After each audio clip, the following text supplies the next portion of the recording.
Viaja pa merca, lota mais lihe e facil. Aruba Airport Authority está orgulhoso de anunciar a compra de quiosco ng Automated Passport Control para facilidade de pre-clearance americano no aeroporto.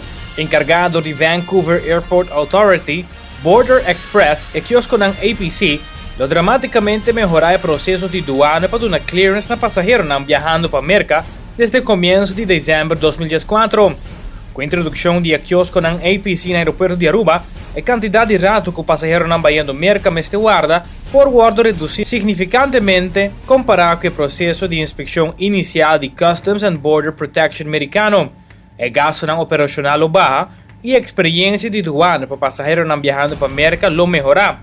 Na Aruba, o quiosco não está disponível para toda pessoa que tem passaporte americano e lawful permanent residence americano.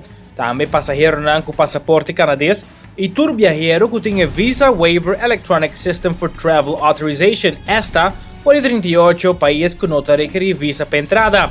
Na lugar de NCAT de declaração e riba documento de viagem officer de CBP, o passageiro não que também na remarca por escolher para usar APC e vai de viajar quiosco self-service na área de CBP. Passageiro não mestre sigue instrução riba pantalla para scan ang passport, usa o touchscreen para contestar a pergunta para declaração para aduana, recebe recibo confirmando a informação e sigue para a área de baggage claim na chegada internacional. Promeco sale de área de CBP, passageiro não lo mestre solamente mas não recibo ne officer para sina que finalizar o processamento. O serviço aqui está disponível grátis para passageiro e não requer pré-registração.